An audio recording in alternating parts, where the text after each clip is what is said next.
কেউ কেউ গাড়িতে উঠলেই বমি করে, এমনকি স্টিমার নৌকাতে উঠলেও কিন্তু তাদের বমি হয়, যেটাকে আমরা মোশন সিকনেস বলতে পারি। কেন গাড়িতে উঠলে বমি হয়, কি কি লক্ষণ থাকে? প্রিয় সুধী, আসসালামু আলাইকুম।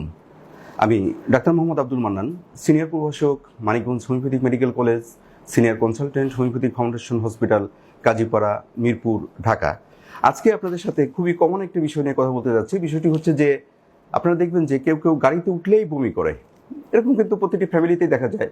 দু একজন রয়েছে যে তারা কোনো গাড়িতে বা কোনো যানবাহনে বা এমনকি স্টিমার নৌকাতে উঠলেও কিন্তু তাদের বমি হয়। হ্যাঁ, ইঞ্জিন চালিত যে নৌকা রয়েছে বা স্টিমার বা জাহাজ যাই হোক না কেন, লঞ্চে উঠলেও কিন্তু অনেকের বমি হয়। বিশেষ করে গাড়িতে বা যানবাহনে উঠলেই বা অনেক দূরবর্তী কোনো স্থানে যাবে, তারা কিন্তু শুনলেই অনেক সময় দেখা যাচ্ছে তাদের ভিতরে ভমিটিং টেন্ডেন্সি চলে আসে।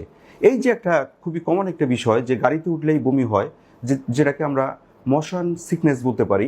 এই বিষয়টি নিয়েই কেন গাড়িতে উঠলে বমি হয়, এখানে কি কি লক্ষণ থাকে, এটা আমরা কিভাবে প্রতিরোধ করতে পারি, সামগ্রিকভাবে এই বিষয়টা নিয়ে খুবই সংক্ষিপ্তভাবে কিছু কথা বলতে যাচ্ছি। এই যে গাড়িতে উঠলে বমি হয়, এর আসলে মেকানিজমটা কি, এর কারণটা কি? মূলত হচ্ছে আমরা যখন গাড়িতে উঠি বা কোনো যানবাহনে উঠি, তখন কিন্তু আমাদের তিনটা সিস্টেম একসাথে কাজ করে। নাম্বার 1 হচ্ছে আমাদের চোখ, নাম্বার 2 হচ্ছে আমাদের কান, হ্যাঁ, ইনার মিডল ইয়ার যেটা বা ইনার ভেস্টিবুলার সিস্টেম যেটা, এটা, আর হচ্ছে আমাদের ব্রেন। অর্থাৎ আমি গাড়িতে উঠলাম, আমাদের চোখ বলে আমি বসে আছি, কিন্তু কান যেটা আমাদের ভারসাম্য রক্ষা করে, ব্যালেন্স রক্ষা করে, সে কিন্তু বলে যে আমি চলছি, আমি মুভমেন্টে আছি। তখন কিন্তু আমাদের ব্রেনটা বিভ্রান্ত হয়ে যায় যে আসলে কি আমি চলছি না বসে আছি।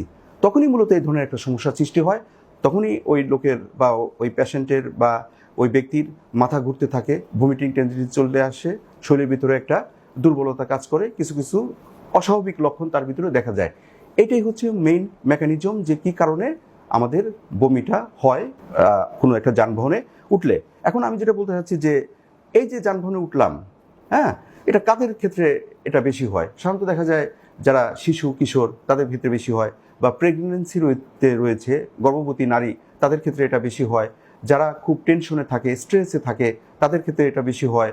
অথবা আমি খুবই অতিরিক্ত ঝাল মশলাযুক্ত খাবার খেলাম, অথবা খালি পেটে থাকলাম, তাদের ক্ষেত্রেও কিন্তু এটা বেশি হয়। বা যাদের মাইগ্রেনের সমস্যা থাকে তাদের ক্ষেত্রেও এটা বেশি হয়। এখন আরেকটা হচ্ছে যে কোন কোন ক্ষেত্রে বেশি হয়। দেখা যাচ্ছে যে কেউ একটা গাড়িতে উঠলো, গাড়ির দরজা জানলা সব বন্ধ, তারপরে সে পিছনের সিটে বসেছে, তারপরে দেখা যাচ্ছে রাস্তাঘাট ভাঙ্গা, এক্ষেত্রেও কিন্তু এ ধরনের একটা প্রভাব পড়ে। আবার কোন ক্ষেত্রে এটা তুলনামূলকভাবে কম হতে পারে, আপনি যদি একটু সামনের সিটে বসেন, আপনার দরজা জানলাগুলো যদি, মানে গাড়ির জানালাটা যদি কিছুটা খোলা রাখতে পারেন, ঠান্ডা বাতাসটা যদি আসে, আপনি খুব খালি পেটে না আবার খুব ভরা পেটে না, এভাবে যদি ওঠেন, এক্ষেত্রেও কিন্তু আপনার দেখা যাবে যে এই যে বমি হওয়ার যে টেন্ডেন্সি, এটা কম থাকবে। এখন যদি এ ধরনের সমস্যা থাকে, তাহলে কি কি লক্ষণ আরও থাকে? ভমিটিং বা বমি তো হবেই, তার সাথে সাথে যেটা হবে, মাথা ঘুরতে পারে, মাথা ব্যথা করতে পারে, তারপরে বুক ধরপড় করতে পারে, তারপরে আপনার যেটা হয় ঠান্ডা ঘাম হতে পারে। মূলত এই শরীরের ভিতরে অতিরিক্ত দুর্বলতা চলে আসতে পারে, অস্থিরতা কাজ করতে পারে। এই অবস্থাগুলো আমরা সাধারণত দেখে থাকি। এর থেকে যদি পরিত্রাণ পেতে হয়, আমাদের কি করতে হবে? আমাদের হয়তো কিছু আমরা ম্যানেজমেন্ট নিতে পারি, যেমন লেবু খেতে পারি, পুদিনা পাতা অথবা আদা, এই জাতীয় জিনিসগুলো আমাদেরকে কিছুটা হেল্প করতে পারে। কিন্তু আমি যেটা বলতে চাচ্ছি সর্বশেষ, সেটা হচ্ছে যে আমরা কিন্তু এই ব্যাপারটা খুবই কমনলি দেখে থাকি যে এই যানবাহনে উঠলেই কিছু কিছু লোকের বমি হয়, এবং এ ধরনের রোগী আমরা পেয়ে থাকি। তাদের কিন্তু ছোটবেলা থেকে এখন বয়স্ক হয়ে গেছে, হ্যাঁ, মধ্যবয়সী হয়ে গেছে, তারাও বলে কি তারা গাড়িতে উঠতে পারে না, বমি হয়। তাদেরকে আমি বলবো যে আমাদের হোমিওপ্যাথিতে এই যে গাড়িতে উঠলেই বমি হয় বা মোশন সিকনেস, এর জন্য যথেষ্ট ভালো ওষুধ রয়েছে। তেল জাতীয় মানে পোড়া তেলের গন্ধ নাকে গেলেই যাতে বমিটিং টেন্ডেন্সি চলে আসে, বা একটু মশানে চলে আসে, বা একটু গতিতে চলে আসে, তাদের জন্য হোমিওপ্যাথিতে যথেষ্ট ভালো চিকিৎসা রয়েছে, যে ওষুধগুলো প্রয়োগের মাধ্যমে এই যে গাড়িতে উঠলে বমি হয়, এই যে একটা তাদের একটা ব্যাড হ্যাবিট হয়ে গেছে, অভ্যাস হয়ে গেছে, এই অভ্যাস থেকে কিন্তু আমাদের কিছু ওষুধের মাধ্যমে দূর করতে পারি।